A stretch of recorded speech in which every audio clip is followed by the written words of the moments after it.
Thank you all so much for taking the time to join us this evening. Very excited about today's talk. We are the Chicago Graphic Design Club. For anyone that isn't familiar with us, we are we're a community and we're dedicated to building positive culture within the theory, craft, and practice of graphic design.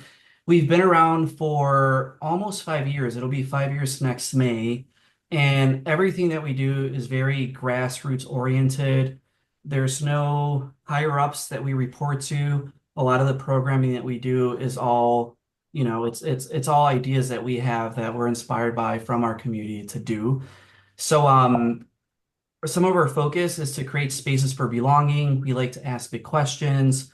We like to lead with purpose. We like to celebrate creativity. And a lot of these different focus areas come across in our lectures, like the one that we're doing today, workshops that we do. We have a pretty rich and vibrant online community as well. We have a book club. We do walking tours in person. So we do a lot, and we're always doing more. We just launched a publication earlier this year called Faculty, and it's a collection of Chicago-based voices in design. So it includes case studies, interviews, designer highlights, and so forth. And at the moment, we are working on issue number 2, which is scheduled to be released and in print in early 2025. And if you want to purchase a copy, you can do so by visiting us on our website. We also have a podcast called Underscore, and we are currently at episode 68. So this is an opportunity for the Chicago design community and people beyond to get a chance to hear from Chicago-based designers. Some people that I see on this call have been previous guests on this show, so it's a cool way to just highlight all of that Chicago has to offer. We also just released a book that we titled Back to Basics, and for anyone that is looking for any graphic design job search tips, we have copies available again through our website. It's a 10-article series that we published earlier on our website, and now we're selling it through our shop in print. We also have a online store, and right now we have a Chicago designer series where we ask a few Chicago-based graphic designers to design a t-shirt interpreting what family means to them. And we have 3 shirts in stock right now, three different designs, and we're in the process of adding a few more to our collection. You could find more about us on YouTube. We recently started doing a in-person interview series. So the little still that you see here is myself and my friend Carlos Segura talking about some of his work. Really cool stuff. There's a lot of great content on our YouTube page. So again, just look up Chicago Graphic Design Club. And like I mentioned, if you want to learn anything else, how to get involved, if you have a programming idea, all their contact information is on our websites. So with that said, I am very excited to be welcoming Jennifer Sterling, a personal hero of mine, someone that I look up to. So it's a great pleasure and honor to be sharing this virtual space with her and with everyone here tonight. So the way that we'll do tonight is I'll stop sharing my screen. We'll let Jennifer lead. And then if throughout the conversation, if anyone has any questions or thoughts, you're welcome to put them in the chat. And then towards the end, we can, have a conversation. Or Jennifer, I don't know how you feel about people asking questions while you're speaking. Do you want to wait till the end, or do you prefer to, or do you have a preference for that? And you're on mute. We can't hear you now. You're on mute, Jennifer. I can't hear you. There you Can go. you hear me now? Okay. Yeah, no, that's fine. Whatever works best for everyone else. It looks like a small group, so I think that flow would work nicely. Okay, sounds good. All right, Okay. take it away. Okay. Can you see my screen? Yes. Okay. So first, I'm just going to start with going through my website really quickly and then Instagram, and then I'm going to show actual projects and more in depth because no matter how many times you update your website, as all of you know, I always feel it's out of date right now, and this is just a year ago.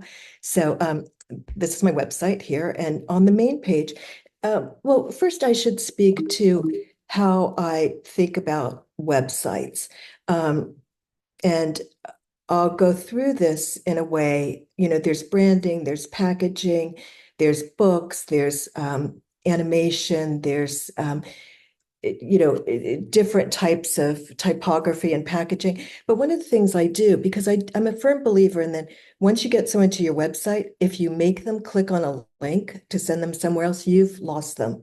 So what I try and do, they're looking at designers, and most clients really don't know the difference between whatever level of design, so you want to keep them on your page, and you want to show, I mean, all of you, I'm looking at the people here, all of you know this, but so for instance, if I'm showing something that's not as upfront or in your face as like packaging or typography, but I'm trying to show a website, but I don't want to send them to another page. So for instance, this was an early website of mine. It shows like the opening navigation, some of the different things that I've done with that, and it always gives the description down below.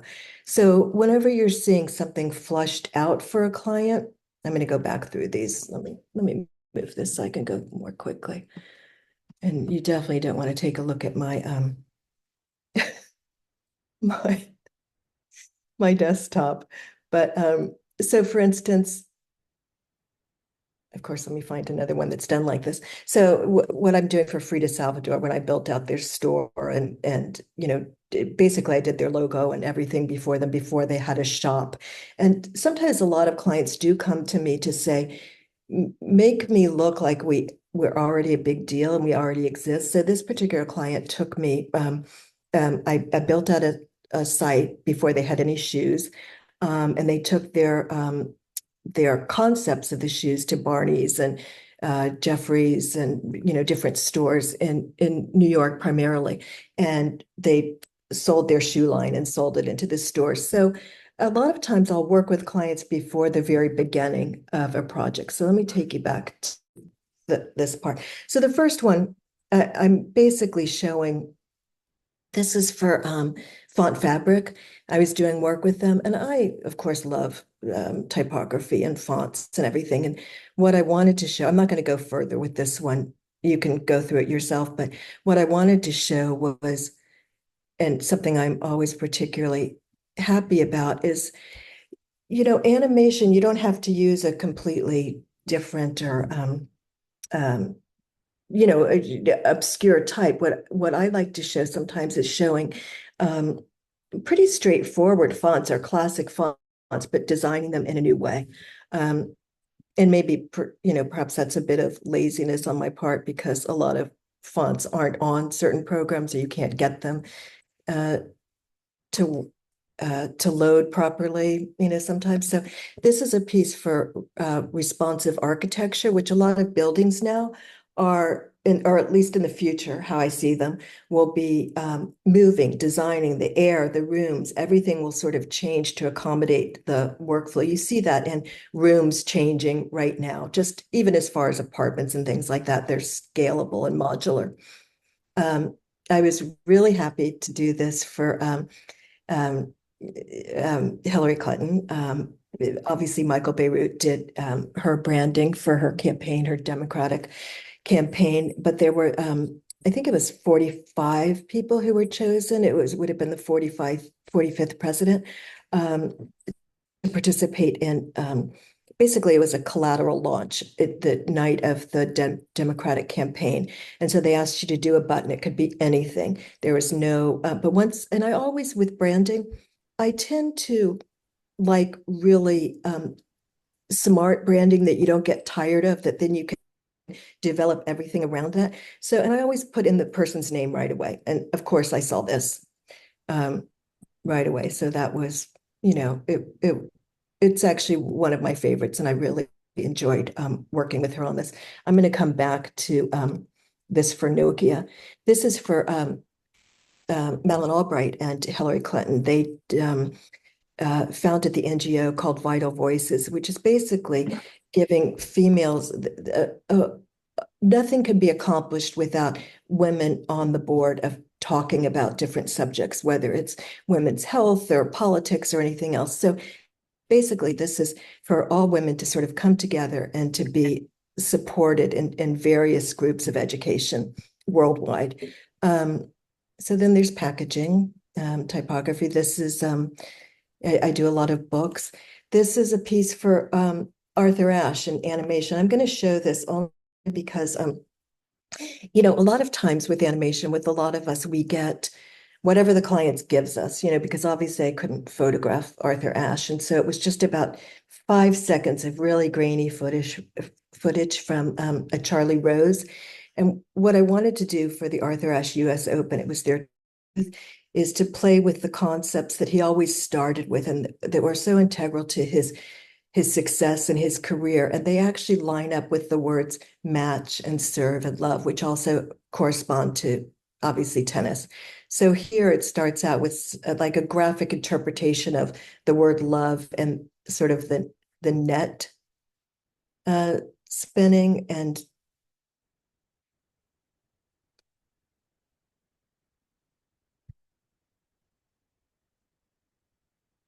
so the grainy footage, and there wasn't enough, so that's why it's horizontal. Duplicate.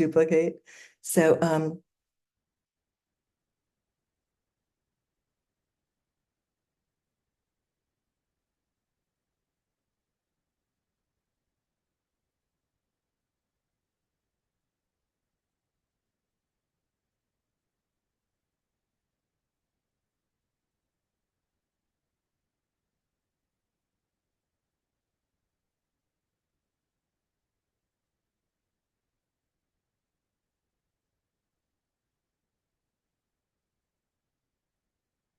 okay.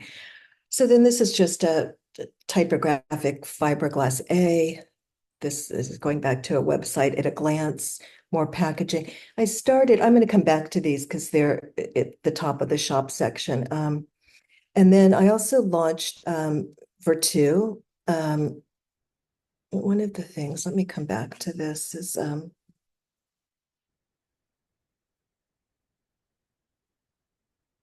okay. I worked on Virtu and the packaging and launched the phone. And this case that you see is an acrylic custom made case. And inside you see a book here and another book here. They lay side by side. One explores the phone itself, Virtu, and it's called The Art of the Phone. And the next booklet actually has, we used Christopher Bucklow here for pictures because it's like a different points of light. And so this was launched at the Paris MoMA, and it had the two books inside, and it was the launch of the phone.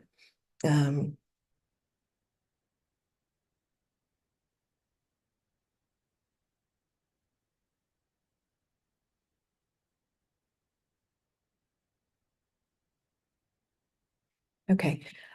This piece I created for Brian Collins. He's a friend of mine and just an angel, talented person. And I met him first when I first opened my firm in 1996, and he was at Fur Kunst and he hired me to do a project. And this I just did for him, and he opened up. It's a personal project for him. It wasn't for Collins, and he bought two properties, one in Cape Cod and one in Palm Springs. And they're both like mid-century modern, the start of that era in both of those communities. And what he wanted, he named them Tree House, like Bauhaus. But what he wanted were originally three different posters. It turned out to be five. And he picked the poems, and the poems are just really wonderful. I loved it. And his only caveat was that it had to be legible and I could do whatever I wanted. So I'm going to switch over to this really quickly. So, sorry, this is the poster. It's for Treehouse, but it's called, I always think of it as the bird one. I can't remember the actual name of it. when you have so much work over the years. But here's how it is animated. And the poem itself is by, it's called Wild Geese. And you can read it in its, in the fullness of it right here. But what I'm trying to do, and let me actually get this, I hope I pulled the one with sound. Yes.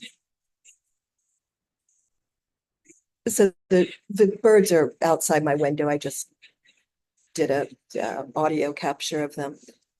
Sorry, it seems like the Wi-Fi is a little slow or stopping or something.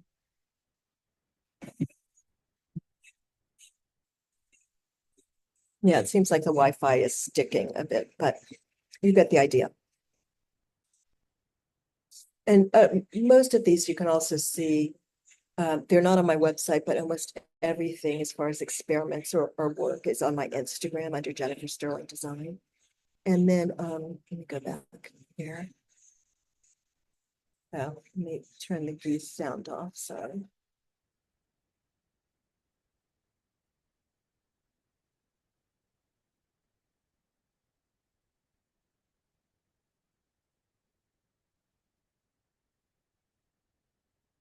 Okay, can you hear me now? Yep. I can't. Okay, I couldn't hear you. I'm sorry. So, packaging, brochures, posters. I had a 3-month solo show at the SF MoMA, which, I had it really early in my career, so I didn't realize the gravitas of it, shall I say. These are these two posters.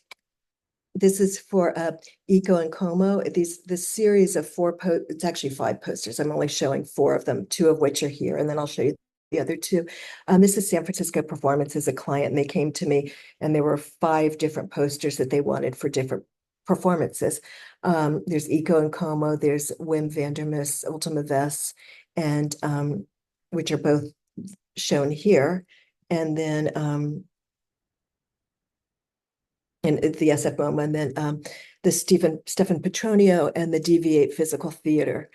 So, and to give you an idea that really put my ego in check during this whole thing is that, of course, I was like so thrilled to have this opportunity. And then a client that I really wanted, I think they were in Colorado or something, they had called me. And I wanted them. So I shipped them out, all of these posters, and I called the woman, and she was like, "Oh, no, I didn't get anything from you." I said, "Are you sure? Really large posters?" And she was like, "Oh my God, I thought they were for my printer, and I put them on the floor for the painters." So, it's she thought that they were just like to clean up mess or something from her painter that had sent her things. Anyway, so it puts it all in perspective. Here you're feeling very great about things. And this is a book for street photography. I also did the logo for street photography for Photo District News. This is Pina Zingor. Some of these pieces, the reason I can't switch back and forth is, I'm sure a lot of you know, but those of you who don't know, I just had I was in Hurricane Helene and Hurricane Milton. And so several of my hard drives and got ruined. But this, for instance, the metal clips in the background, I designed these. These are laser etched, and I don't have the original photographs of this, or at least I can't find them currently. This was actually for the AIGA. This is it's, let's see, there's 6 feet across, so it's okay. So it's 30 feet by like 12 feet deep.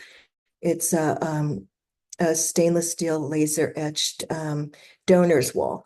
And it was actually really, really successful to the point where I wish they had asked me to add names to it afterwards, but after people saw it was in the offices and everything, they wanted to contribute, which is really the whole point. I mean, the idea was to contribute, and that's, every client has a goal. So I just wish that I could have revisited that design change. So work for the Girl Scouts, work for print magazine, more posters, a typographic nylon P. This is a series I'll talk about in a second. This is just more packaging, more packaging. There's a theater poster, Can't Dance. It takes place outside of New York, and it's for people who are in a disco who can't dance. So, you know. But when NVIDIA came to me, their question was, no one can say our name. So, and this was a long time ago. So all I did was change the initial N to an italic. So it made the reader pause. So you said NVIDIA. And, now they've changed it. I mean, brands change, and they've changed it. So it's a bold N and the rest are caps or something, but it's the same concept where it forces the viewer to to pause. Again, just experiments of typography. I'm a member of AdWeek, so this is a website I had done for them. CCA packaging. I taught at several art colleges for years. AIGA book. I want to skip down to some things down here, though. I do a lot of textile design, annual reports. That's Vertu and Nokia again. Annual reports, textiles. Okay, I started doing these. I just wanted to try and do these really huge fuzzy letters, whether they look like cashmere or stainless steel or something else. And I don't know what they'll be used for. I mean, that's a lot of what I do. I'm sort of a workaholic. I was that child, like probably many of you, who was in her room since the age of 3 and like painted or drew. And so, so the illustrative quality comes up a great deal for me. Again, like on this one I'm doing, is this the stainless steel? Yeah, this is like the steel wool too. This is actually an illustration just to represent AI. I never really say like, oh, I'm an illustrator and photographer, but that's what I am before I became a designer. Like everyone else, you photograph. I had a darkroom growing up, maybe. I mean, I'm not sure everyone has a darkroom growing up, but just that's what I did. I didn't know you could be a designer then. I didn't really know the trajectory of this sort of thing. But so I find that the illustration and the photography I tend to do a lot. I mean, obviously, years ago when clients could afford, I'd be working with Everard Williams and John Casado all the time, but they, they really couldn't, the budgets aren't there anymore. So I just started with myself, or else I would, I particularly love Jonathan Rosen's work, but, and I worked with him a bunch, but clients couldn't afford it. So I just, like anything else, you just start doing the work yourself. And this is for Michael Graves School of Architecture, the creativity, and it's the concept behind it. It's similar. I mean, let me show you if I have it here. This is actually my business card. I don't have it anymore because after 9/11, I couldn't travel with them on airlines. They're stainless steel laser cut, and across the top, A through Z, the employee's initials are cut out. JS, it's cut out there, and everything else is like aged and laser or etched or stainless steel. That's the NVIDIA original logo. So, there's a lot of corporate work in there, even though I think that because I think all I really do is corporate work. You know, sorry, I'm just skipping to this because this was done at the same time as my business card. And this is, it wasn't when CDs were still out, but it was when you could it was a stage where you would send like a CD or recording to a DJ, and they would be like, if the packaging is cool, we'll take a look at it. So that was the only caveat from this client, is make the packaging cool, and hopefully the DJ will play it. They sold a song to 2 sitcoms, right, like a couple months after that. And this is the piece I'm ending on, which is SCI-Arc, Southern California Institute of Architecture. And this poster, I've done a lot of work for them, but this poster particularly was to show how all different theories of design are interrelated. So, for instance, if you're looking at textile design or landscape design or regular architecture or, you know, um, at this time, let me think, it was I don't think the iPhone was even created then. But what I was doing was I was showing that in each of these portals, even though it looked like one thing, when you delved down into the portal, beyond that, everything was connected. Um, okay, so then I'm going to go to this section right now. This is just Instagram. I just want to give you a heads up, and I'm not going to show these because you have to show them separately, but it's where I put animation or basically just experiments. I'm one of these people that's kind of I'm such a knowledge information junkie. I always have to know how to do everything. And even when I started out, like I worked in Pink House in Miami, and then I worked at agencies, Tinsley, McFarland Dryer, Bieber, and then back at Pink House, and then I went to California. But what I learned is that um, you have to learn everything. And I was I was really fortunate because when I went, I was hired to be the art director for the Florida Keys, and they were giving me this great wing and in the creative suite, and I mean it was a beautiful office, but there was a small office next to the production person outside of the creative wing, and she did all the film and everything. And I asked to take the room next to her because I knew at that age, I didn't know what I didn't know. And so I learned everything about film and everything else. And Florida and the Florida Keys ended up being my account. So it was really great. It was really informative. I worked on a lot of television and film. And then it was that stage where the two were sort of merging, but they weren't merged yet. Now you can think of them almost simultaneously in the same breath as when you see something like Collins, because you know that they can do both. And that was always my goal, to be able to do everything from the beginning to the end. Um, so let me go back here a second. I'm not going to give you all of the blah, blah, blah about me. You can read it right here about. I'm going to go to shop a section for a second. I do textiles, and I started doing them for Luna Textiles, which is Michael Vanderbile's deceased wife. She started Luna Textiles, and I did them for her firm, and then for him after she had passed away. And there is something very nice, just not only about the textile and everything and what it goes on to live as, but as a designer, it's you get paid in your sleep, which that doesn't happen a lot, royalties, things like that. So every time I would design a textile, I would get a short amount quarterly. So that's always nice.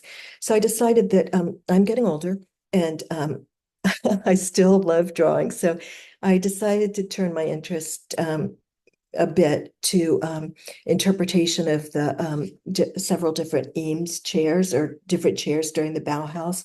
This is the Eames lounge chair, it's the molded chair, it's my interpretation of the Eames LCW, and then variations. There's probably 20 more to load. And then I have various typographic pieces. These are also pieces that I was working with and using a type when I was working with font fabric. But this piece I particularly like, and I'll explain a bit about it. It was I was asked um, Andrew, God, I'm going to butcher his last name, Mongolis. I'm not sure, to design a poster. And the only caveat was that it had to end with the phrase broken promises. So what I did is I took all of the mandates of the United Nations, the thousands, and kept listing them. And they're, run on, no stop. And then this part, it falls out of here.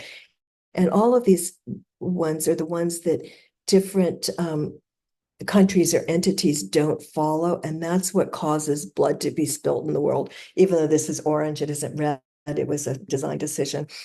But so and then it ends the last with broken promises. This is about 8-point type, and the poster is about 48 by 60. So that's why it reads as just sort of a gray type of image. This is another poster I did for Aji. It's just entitled Dear Earth, and these two I just already explained. Yeah. So, and now I'm going to go on to some, I'm going to show you this to have you guys understand like what I've been dealing with. During the pandemic, not the pandemic, we all dealt with that too, right? God.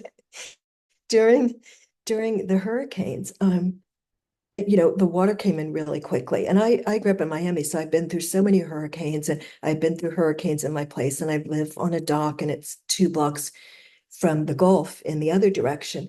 But it was fine before. I couldn't get out in time, and the water rose to 8 feet outside, and then it was um, I had to put out a fire behind my bed.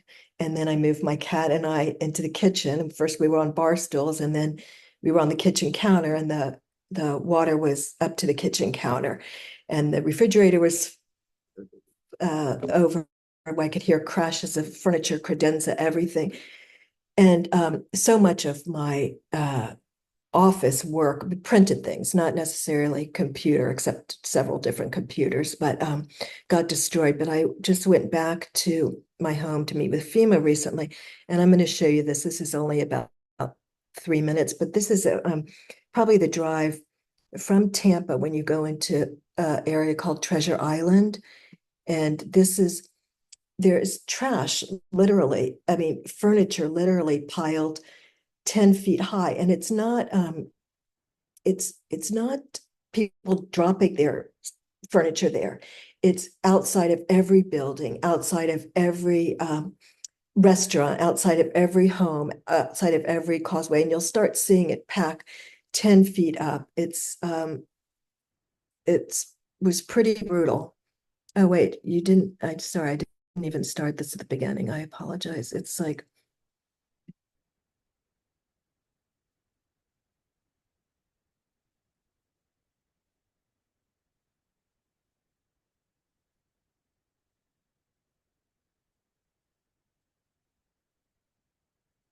And so all of this is, even though one thing I do have to say about Florida, they're very good about emergencies, but all of this area is still ruined. Most of the um, debris is picked up, although not all of it, particularly in some areas like this part is. Now it's just like cut up trees and things. But when you get further down, the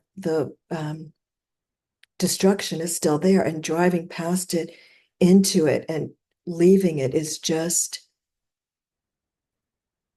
heartbreaking.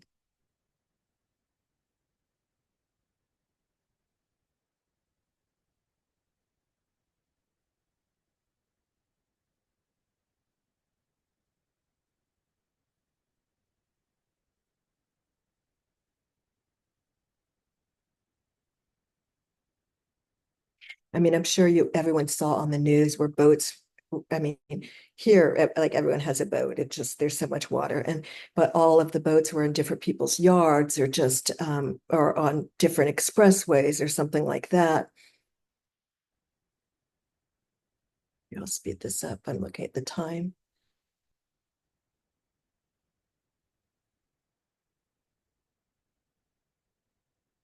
And I think I've also posted this on Facebook or Instagram, so you can come look, but it's just everywhere, wherever you go. So it's been pretty difficult. I've been in hotels. I'm in a hotel right now, furnished hotel, for the last 2 months. So trying to figure some things out.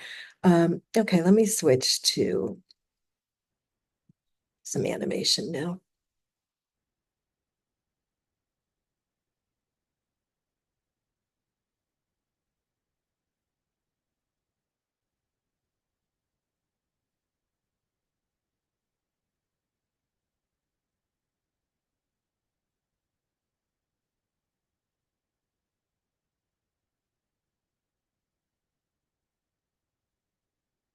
Um,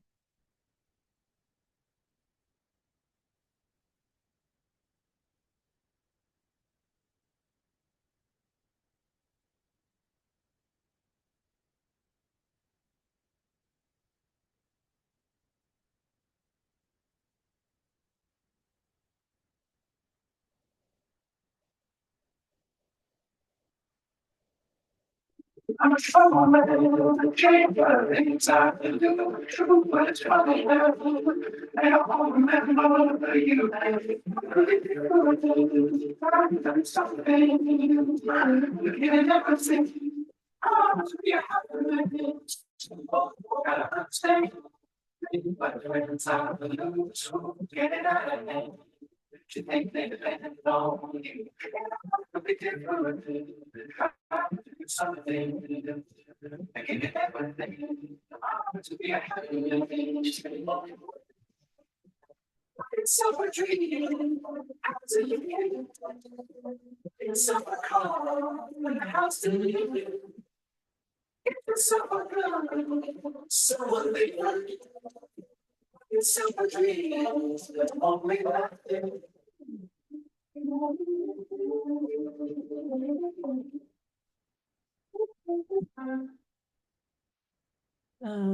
okay. This one I actually just I like just because of the mood. Yesterday, my life was filled with rain. Sunny, you smiled at me and really eased the pain. Now the dark days are done and the bright days are here. My sunny one shines so sincere. Sunny one so true. I love you. Sunny, thank you for the sunshine. Okay. Sunny, thank you for the love you brought my way. You gave to me your all in all, and now I feel 10 feet tall. Sunny one so true. I love you. Sunny, thank you for the truth you let me see. Sunny, thank you for the facts from A to Z. My life was torn like windblown sand. Then a rock was formed when you held hands. Sunny one so true. I love you. Sunny, thank you for that smile upon your face. Sunny, thank you for that wind that flows with grace. You're my spark of nature's fire. You're my sweet, complete desire. Sunny one so true. Yes, I love you. Sunny, just don't you know my wife was free. Sunny, you smile to me and really, really hey. Now the dark days are done and the bright days are here. My sunny one shines so sincere. Sunny one so true. I love you. I love you. I love you.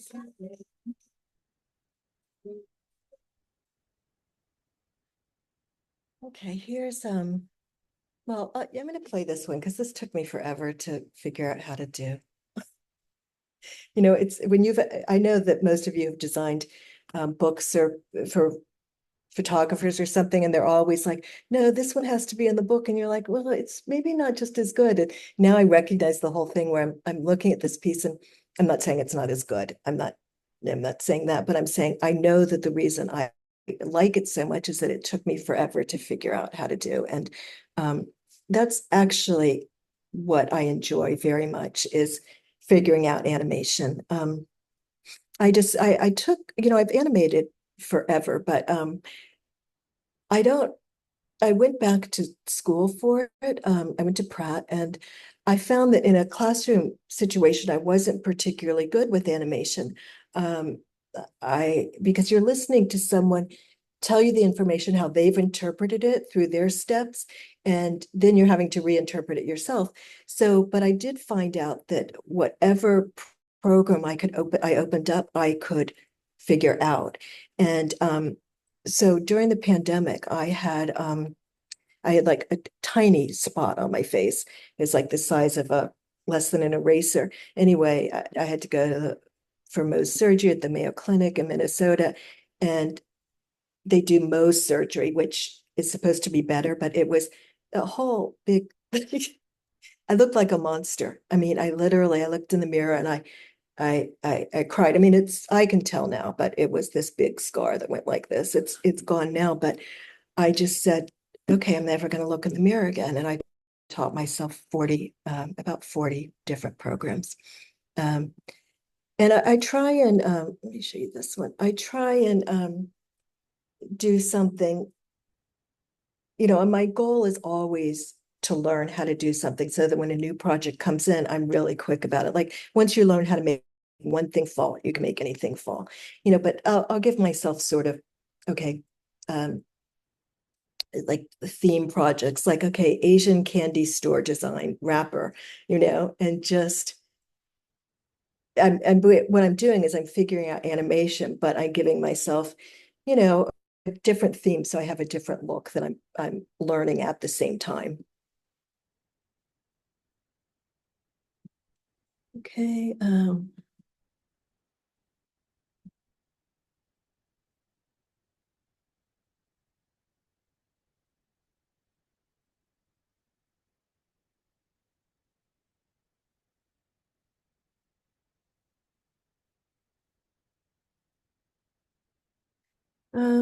this is a piece I like. I always forget about it until it's around Christmas. Um, I call it the Lonely Snowman.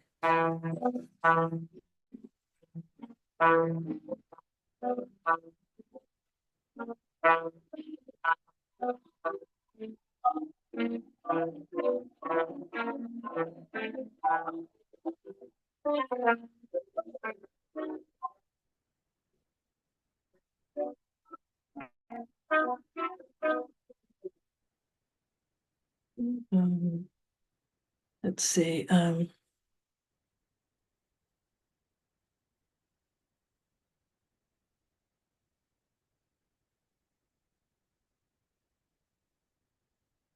So what I'm doing here is I'm having a projection of the work on these pieces as they flip by, and then they meld into each other right here. So I'm using my finger, and I realize you can't see that I'm touching my screen.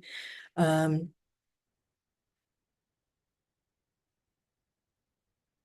and then just explorations into 3D. My goal is always just to figure out how to do something before I have to do it. So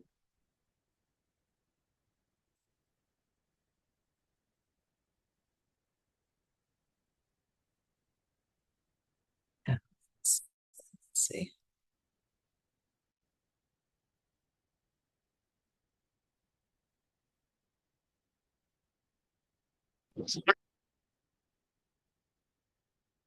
I'm sorry.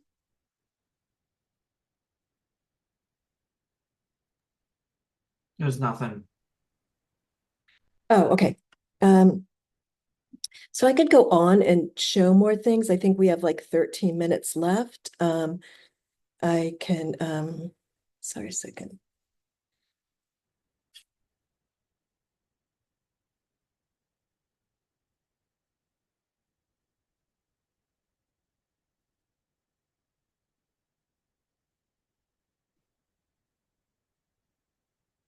I'm gonna also, um,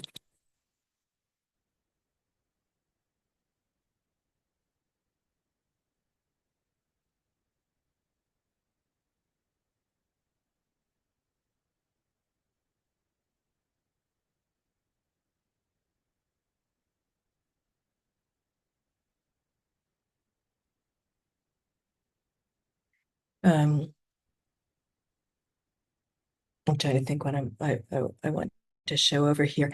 I mean, I've started to do a lot of work. For instance, this is the Dear Earth poster, but now I've gone ahead and animated it.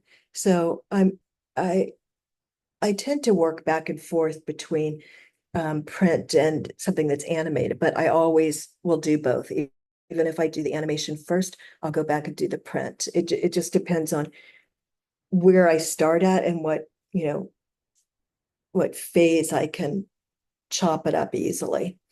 And let me show you. Let me go back to this.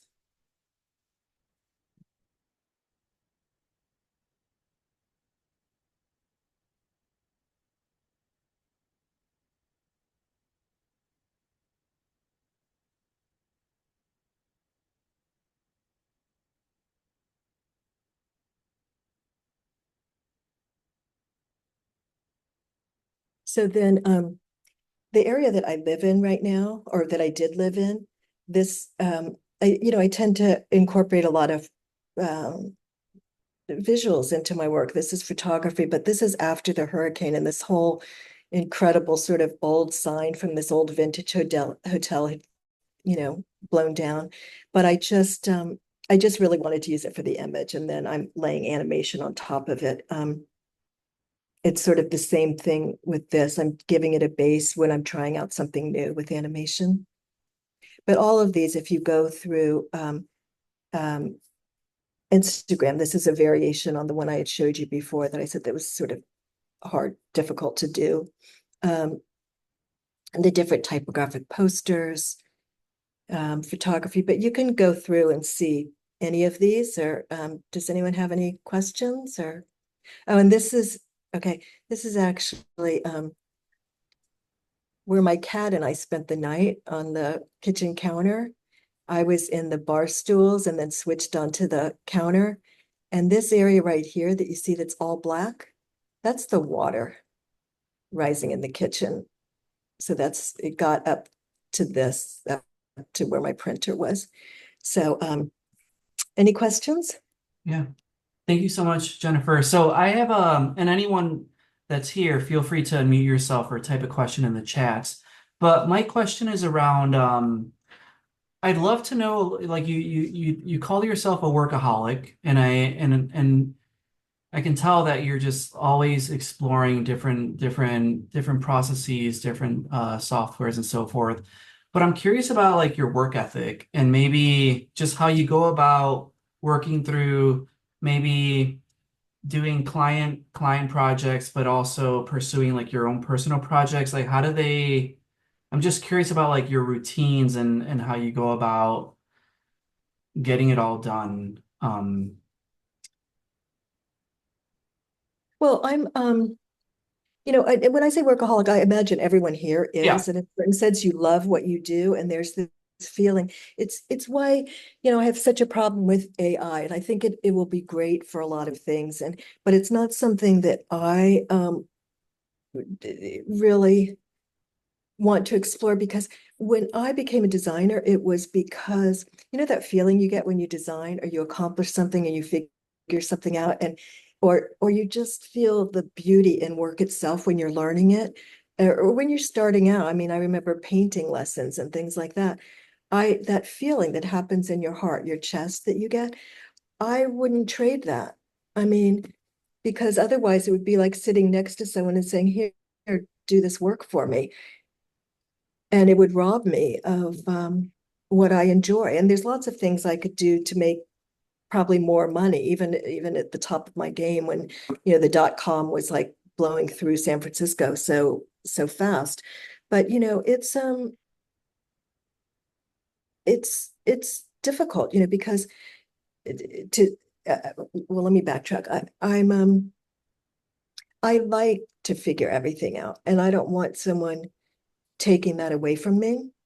So there's always that frustration stage where you're working and you're like, oh, I can't get it. I can't figure it out, time to leave the world, this sort of thing. And then all of a sudden it comes in and you go, oh, okay, great. And then it leads you to something else. And then you go, oh, this will be perfect for this client. This is, because a lot of times then at the end of the day, after I've like complete as much as I can or my brain can take, I'll just do things for fun, and then I'll see, oh, this is how this should work here. Or because I taught myself, I'll say, oh no, I should throw it into this program over here as opposed to that, because I know that this program works better. And I really don't understand that part of how this program works. So, I'm kind of um I mean, I work really hard, but if a program isn't easily accessible and working, I'm just like, okay, let me move on to a different one, at least for this. So Yeah. And what would be your so our audience for the design club, we tend to have a lot of like younger emerging designers that are either still in school or just getting into the industry. yeah. Your point of view, like what do you see today as like being like the differentiator for like someone getting into the industry in a world where like AI and like automation and like productivity and like all these very business oriented methodologies are like prioritized. A lot of the stuff that you do is experimental. It challenges legibility and it feels very human. So how do you get like how can someone get away with having that creative voice in a world where sometimes things just feel very homogenized and like everything just kind of feels very like too safe. Like nothing feels like dangerous anymore, like punchy, if that makes sense. Yeah, I mean, my goal about design, or how I see design, is, I mean, and the perfect example of it is, Apple. I mean, it's lovely, it's beautiful, and you fall in love with it. You hold it in your hand, and you don't want to let it go. You just fall in love with it. I think that design, in order for it to, obviously, designers are all semi-engineers. Your milk has to stay in the carton, your key has to turn in the lock. Everything has to work perfectly. So you have to know all of your skills and get those all lined up. But the thing about sorry, what was the last thing that you would ask me about?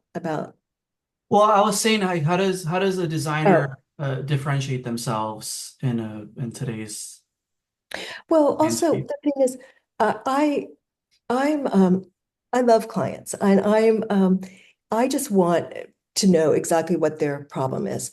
I don't mean it like that too. What's your problem? No, I mean I want to learn exactly what they need. And oftentimes you don't find that from middle management. You have to deal with the CEO directly. And in Silicon Valley, that was very easy.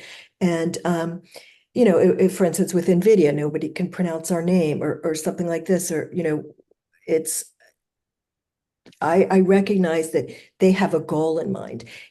And I also recognize where a client comes from. I mean, if they're in a certain category, I don't want to push them into something that's not right for them. I just want to give them something that solves their problem, that's that people can't take their eyes off of, and that they haven't seen before, And so I mean, maybe a lot of those are for me, but I think it's for the outside audience as well, because I'm also I love peace. I love everything that feels nuanced and easy, and I like the world to feel peaceful. So when I do animation, or when I do design, I make sure that that feeling of peace is sort of built in, whether it's slowing it down to just that point where you go, oh wow, this feels really good, or you're sort of mesmerized by it. You know, you get that feeling that you just don't want to stop. It does something to you psychologically. It makes you feel good, and so I try and incorporate all of those, but I know who my client is all the time. Mhm. Yeah. I like that And then you also clients will seek you out, but they see the work and then they call me. I have to say that, a lot of designers are hunters. Like they go out and they hunt the work and they bring it back in and we've got it. I'm not built that way. I love so many different designers' work. I would have a real problem saying, I'm so great, I'm so much better. I just am not built that way. So I'm a fisherman. I throw my work out there, and then a client calls and I reel them in. I tell them how I think and what I can do, and I show them my work. And, either they like it or they don't. And basically, that solves a lot of creative problems down the road, yeah. just by having them call me. They're usually a little more sophisticated, but I started out my career in advertising and in design, and before I opened my own place. So, I always had to work and make clients happy. It wasn't like I had some sort of um, style or goal. I mean, my goal was basically just to support my son. So, Yeah. I like that you use the word mesmerizing because I feel like your work is very mesmerizing. And often when I see it, I want to like shrink very tiny and like just go into it and just everything feels like a little ecosystem. Um, yeah. so I love that word, mesmerizing. There's a question in the chat here and it says, what kind of software do you enjoy working with the most? We are thinking about incorporating motion graphics into our visual communication curriculum, and some of your examples are exactly what we are hoping to help students create. Well, I would say try everything. I would say to the person who's really good in a classroom environment, that's great. But don't don't be afraid. Open up every sort of design program and don't worry about creating something.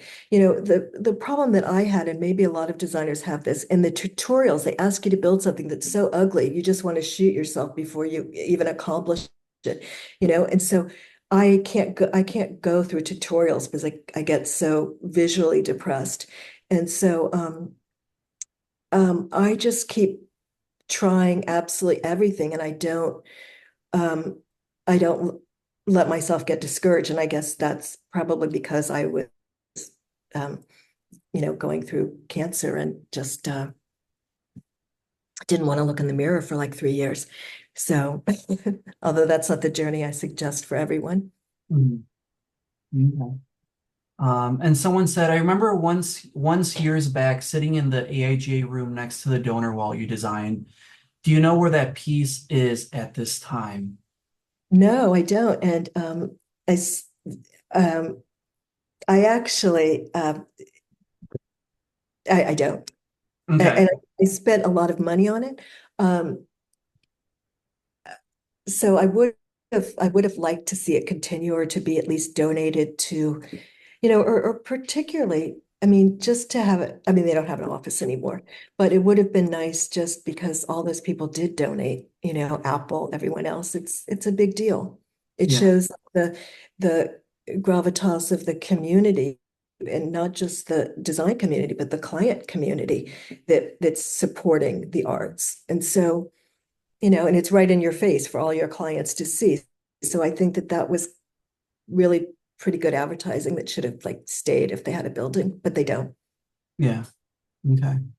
And then another comment in the chat here. I don't know if you're able to see them as well, but it's from Derwin. My point of view on you graduates entering the field. Work hard and develop your unique voice. Jennifer did that so well. I vividly remember her original website with the cool cursor as well. Of course, the dynamic approach to typography, it really impacted my approach. So thank you for that and your ongoing support of my work. So nice compliments. Thank you, Derwin. Everyone that I'm seeing up here, I'm big fans of, so it's a little difficult for me, but thank you. Um, Anyone else in the chat with any questions for Jennifer? This is a controversial topic, but I'd be curious to hear what your thoughts are on the new Jaguar logo. I know that there's been a lot of controversy around. Yeah, just if you're okay with that. Well, the thing is, unless I'm judging a show, I don't weigh in on Okay. someone's. I don't know what they went through with the client. I don't know if they had a guy in the corner sitting there going, I want it all lowercase and I want it pink, because, unless you run your own firm, you don't have a lot of control of Yeah. we're going to do this or not. And that's not my weighing in on the Yeah. logo. It's a great client. It was probably a great design firm. You know, and it's a brutal world. No matter what you do, no one's going to be happy. Yeah. And is there anything today in particular that is really exciting you that's happening in the industry? What are you optimistic about? And maybe, yeah. Yeah, I'm trying to keep it from being too long a pause. I I love the fact, I mean, that animation is just really taking over. When the pandemic hit and I saw people washing their mail, I thought no one will ever buy a book or magazine again, or certainly not a magazine, or flip through it in a doctor's office. And so I with animation, I think what's going on where outdoor venues and there's animation being played. I've done contributed work to several of these places and exhibits in China and India and South Korea. So, and of course in the States, but I just I like the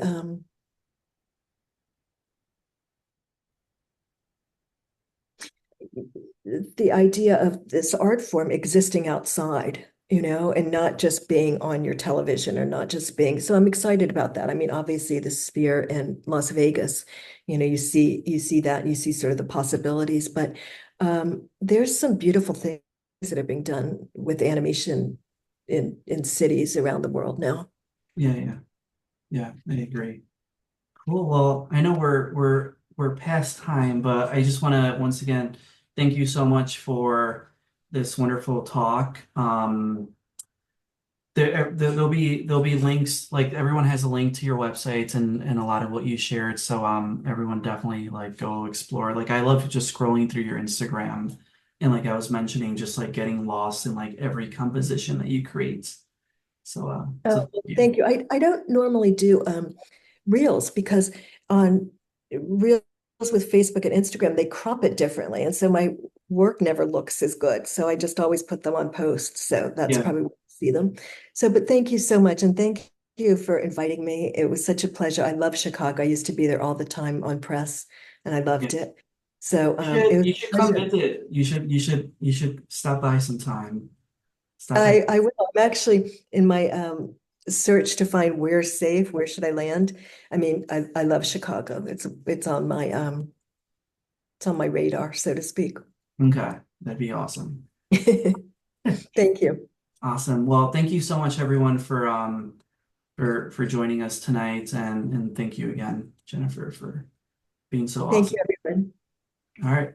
Bye everyone. Jennifer, I Bye. just want to say hello. Hello. This is Milka. Just want to say hi. Good to see you. Hi. It's nice to see you. Nice to hear your voice.